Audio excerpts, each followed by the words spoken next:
یہ ویڈیو اللہ کے ایک ایسے خاص بندے کے بارے میں ہے جسے اس کے اذن سے غیر معمولی علم عطا کیا گیا ہے۔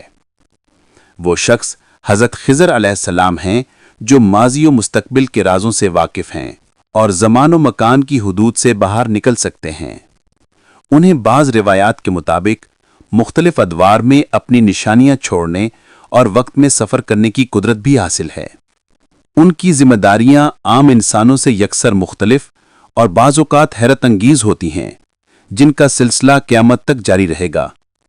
قرآن مجید میں ان کا ذکر نام سے نہیں بلکہ سورۃ الکہف میں ایک ایسے خدا کے بندے کے طور پر ہوا ہے جو ایک غیر معمولی سفر پر نکلتے ہیں۔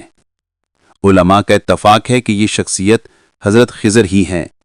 ایک حدیث کے مطابق انہیں الخضر یعنی سبز کرنے والا اس لیے کہا جاتا تھا کیونکہ وہ جہاں کسی سوکھی جگہ بیٹھتے وہ سرسبز ہو جاتی۔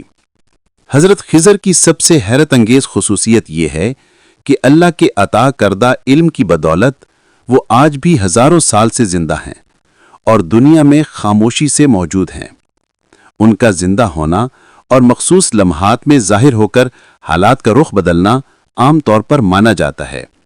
جہاں یہ حقیقت مسلم ہے کہ ہر جاندار کو موت کا مزہ چکھنا ہے، وہاں حضرت خضر کی طویل حیات کا سوال علماء کے درمیان بحث کا موضوع رہا ہے۔ کچھ روایات کہتی ہیں کہ انہوں نے آب حیات یعنی زندگی کا چشمہ پی لیا تھا۔ یہ بھی کہا جاتا ہے کہ ان کی زندگی انسانوں کی طرح کھانے پینے کی محتاج نہیں بلکہ وہ دوسری سطح کی دائمی زندگی بسر کر رہے ہیں۔ وہ خاص اوقات میں ظاہر ہوتے ہیں اور اللہ کی اطاعت کرنے والوں کی غیبی مدد کرتے ہیں۔ بعض روحانی علماء کا ماننا ہے کہ ایک مقام خضر ہے جہاں پہنچ کر انسان ان سے براہ راست علم حاصل کر سکتا ہے۔ حضرت خضر کو اللہ کی طرف سے علم لدنی یعنی غیبی یا خاص علم عطا کیا گیا ہے جو محض کتابوں سے حاصل نہیں ہو سکتا۔ بعض روایات کے مطابق حضرت خضر ان 4 انبیاء میں شامل ہیں جو زندہ ہیں: خضر اور الیاس زمین پر، عیسیٰ اور ادریس آسمان پر۔ حضرت موسیٰ علیہ السلام اور 3 حیرت انگیز واقعات سن لے ذرا۔ حضرت خضر کی سب سے مستند اور مشہور داستان حضرت موسیٰ علیہ السلام کے ساتھ ان کا سفر ہے، جو قرآن اور صحیح احادیث سے ثابت ہے۔ جب حضرت موسیٰ کو یہ علم ہوا کہ اللہ نے زمین پر کسی بندے کو ان سے زیادہ علم عطا کیا ہے تو وہ اسے ڈھونڈنے نکل پڑے۔ اللہ کے حکم سے وہ 2 دریاؤں کے ملنے کی جگہ پر حضرت خضر سے ملے۔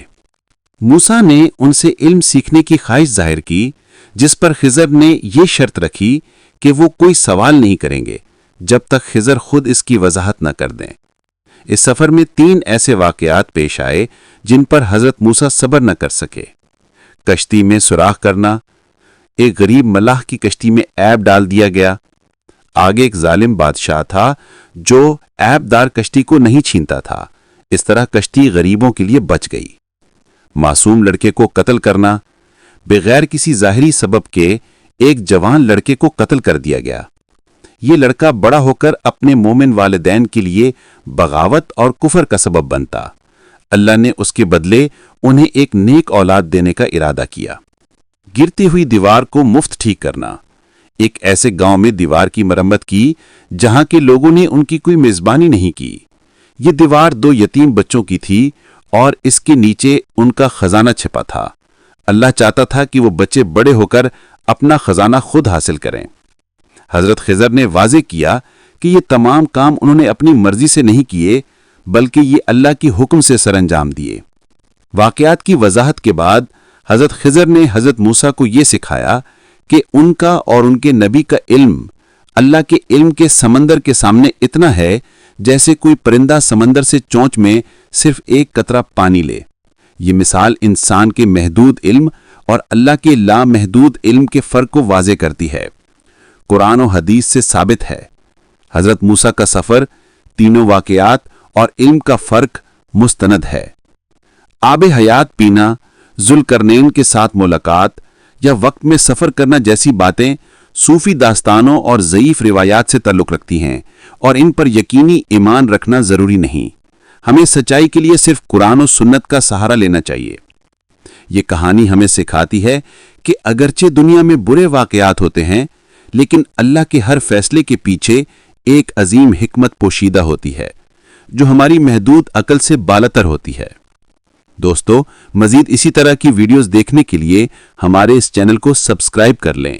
شکریہ۔